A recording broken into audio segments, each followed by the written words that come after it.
No último vídeo, com o título de Remarco ou não remarco a minha entrevista para o visto de estudante, se ele tivesse sido negado, eu falei que ia fazer um vídeo específico para o patrocinador. Então vamos lá. Patrocinador é o seguinte: se for seu pai, sua mãe, seu marido, esposa, tá muito fácil, não requer grandes explicações, né? Concorda? Tá muito óbvio.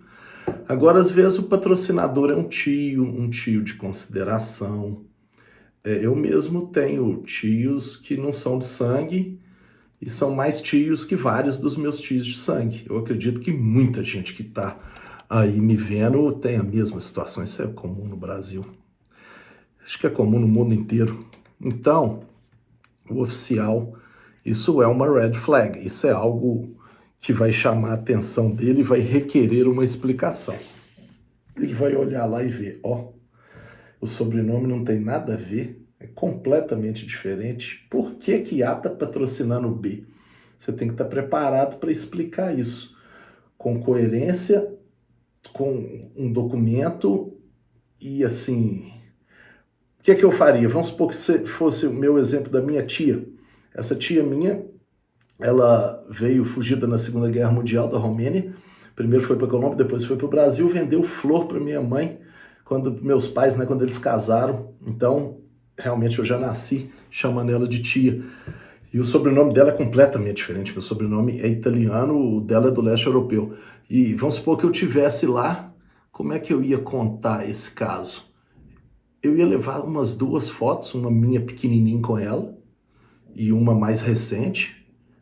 Se tiver uma que não foi de ontem, que eu tô parecendo desse jeito aqui, é melhor, né? Para não parecer que foi algo armado. E no meu caso aqui é óbvio que não foi, porque ela me conhece desde antes de eu nascer, desde a mamãe grávida. Então, você leva as duas fotos e mostra. E fala, essa tia aqui, ela é muito amiga da minha mãe antes de eu nascer, desde que eu tinha 5 anos. Aliás, olha essa foto aqui, eu no colo dela com 5 anos de idade. Estou dando um exemplo hipotético aqui. E aí, em cima dele, por favor, se vocês tiverem alguma sugestão, alguma situação que já aconteceu, que funcionou, que não funcionou, às vezes não funcionou agora que vocês me ouviram falar, tiveram a ideia, falar, eu deveria ter feito XYZ, escrevam aqui e a gente debate nos comentários para ver se eu consigo ajudar e também para ver o que funcionou, né? A gente muitas vezes aprende mais com o que não funcionou do que com o que funcionou. Tudo é importante. Se estiver fazendo sentido, deixe o seu like, por favor. Novamente, meu nome é André Pinelli. A descrição de quem eu sou está aqui no canal. Esse é meu canal pessoal. Eu trabalho aqui nos Estados Unidos, num escritório chamado Pinelli Partners, sediado no Texas. E a gente atende não só nos Estados Unidos inteiro, como no mundo inteiro. Direito imigratório é legislação federal e permite isso. Ok, vamos continuar aqui falando do sponsor. Tudo que a imigração quer é uma coerência. Então, se uma pessoa que não tem um laço familiar com você está te patrocinando, você precisa explicar por quê. Precisa ser algo que faz sentido, né? A legislação, desculpa, não é legislação, os regulamentos, os regs, eles são, e os treinamentos da imigração, eles são muito específicos em relação a essa parte financeira, é o show me the money, né? Então eles são treinados a identificar fraude, e essa parte é uma parte que tem muita fraude. Porque às vezes você tem um amigo que tem uma condição financeira boa, você fala, você pode me dar uma cartinha e uma declaração de imposto de renda para ir lá levar? Primeiro, nunca faça isso, você nunca deve mentir para a imigração americana, porque se você fizer isso e eles descobrirem, tem uma chance pequenininha, de uns 99,999%, a chance é 100%, você vai ser impedido de entrar no país, talvez até para sempre, tá? A não ser que você tenha uma condição muito especial de causar sofrimento num americano aqui, tipo, a sua mãe mora aqui, o seu filho mora aqui, mas isso é exceção. Eu quero tratar aqui de regra, não tenho tempo em 10 minutos de YouTube para tratar de exceção. Ok, deixa eu ver na minha cola aqui o que...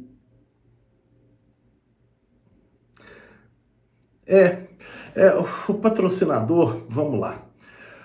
Como está tendo muito Muito negativo de visto de estudante, e o pessoal fala, pô, vou voltar lá daqui a 2, 3 semanas, o que eu vou mudar? Vou mudar a escola e vou mudar o patrocinador. Se você mudar o patrocinador, você tem que saber explicar por que você mudou o patrocinador. Às vezes você mudou de um que era distante para sua mãe. Falar, é porque eu não estava conversando com minha mãe, agora eu tô. E a gente fez as pazes depois de muito tempo de brigados, etc, etc, etc. Tudo é storytelling. É uma história que você vai contar, que é verdadeira. E se você conseguir, de alguma forma, ter um documento para provar, no caso da mãe não existe documento para isso, eu só estou pegando aqui ideias para julgar para vocês. É tudo na imigração, nesse caso aqui do sponsor, mas nos outros todos é a mesma coisa. É a história que você vai contar para o oficial de imigração, ali em 5 minutos, 6 minutos, às vezes 3 minutos, com a fundamentação para essa história e a firmeza, a clareza de raciocínio, a coerência com o seu formulário, com a sua história que você está contando, que vai convencer o oficial, tá? Então, tem gente que tem negativa aí depois de 2 perguntas, 3, 2 perguntas. Se o oficial achar que você não vai voltar para o Brasil, acabou. Se você achar que você não tem dinheiro, acabou. Então ele te pergunta quem que é o sponsor. Você fala, é um amigo do meu pai. E se na segunda pergunta você der uma resposta bem vaga e olhando para o chão, ou uma resposta muito decorada, às vezes é uma bonitinha, mas muito decorada, que é tão terrível quanto uma resposta muito vaga. Vai ser negado com 2 perguntas, tá? Então a questão do sponsor é prevista na legislação americana, o INA, Immigration Nationality Act, prevê sim a figura do sponsor. A legislação aceita, mas você vai ter aí, falando a entrevista inteira vai ter 4, 5, 6 minutos, só do sponsor você vai ter 1 minuto, 1 minuto e meio, então você tem que preparar uma estratégia de 1 minuto, preparar uma estratégia de 1 minuto e meio, para lá, você aqui tem aquele vidro que por si só já é uma barreira natural, né? Constrange a gente. Pessoa de um lado, do outro, às vezes você está se expressando em inglês, que não é sua língua nativa, não é algo que deixa a gente tão confortável quanto em português, mas treina. Por isso que o que eu pergunto aqui para os clientes do escritório, a primeira pergunta que eu tenho é qual que é o seu objetivo de vida? Quando a pessoa está aqui, está pensando em overstay, está pensando em ficar um tempinho a mais. Eu falo, qual que é o seu objetivo de vida? Eu falo, o meu objetivo de vida é conseguir um green card e morar nos Estados Unidos. Eu falo, então não, overstay, vai embora. A gente consegue te dar orientação para melhorar para aumentar a sua chance de conseguir um visto imigratório, para entrar pela porta da frente e ter futuro aqui. Porque morar aqui ilegal, com o fantasma de uma blitz, a blitz policial aqui não tem, mas de uma parada, é muito, muito raro, mas uma parada de polícia, que aí eles vão reportar para o ICE, que é a polícia de imigração, o Immigration Customs Enforcement, que aí vai te pegar e vai te colocar em procedimento de deportação. É muito ruim, e tem gente que tá aqui, tem filho, e fica com esse fantasma todo dia. Como é que eu não sei como é que consegue dormir, colocar a cabeça no travesseiro e dormir com um risco desse, às vezes, para a família inteira, né? Ok, então recapitulando, a história do sponsor tem que fazer total sentido. Se você tiver, igual deu o exemplo, de uma foto, um único documento, assim, alguma, igual eu falei lá, olha a foto de eu ganhando na loto, ganhando na cena, ó, tanto faz. Reconciliando com minha mãe, porque eu mudei a bolsa. Não, a bolsa eu já tinha, mas eu não tinha mencionado na última entrevista. Essas vamos falar assim, essas cartas na manga, desde que bem colocadas com firmeza e com coerência, com toda a documentação e tudo que você preencheu, elas te ajudam sim a conseguir o visto. Então eu vou finalizar repetindo o que eu já falei aqui 10 ou 20 vezes. Eu vou repetir mais, porque é importante e precisa entrar na sua cabeça se você quiser mudar para cá. Mudar não, desculpa, esquece. Se você quiser mudar para cá, é a mesma coisa na entrevista do visto de imigrante. Isso vale para toda entrevista consular. Seja, agora eu não estou falando mais só do visto de estudante, não. Pode ser turista, estudante, pode ser para um green card. A sua história tem que ser coerente, tem que ser verdadeira, você tem que ter documentos que suportam para te dar segurança.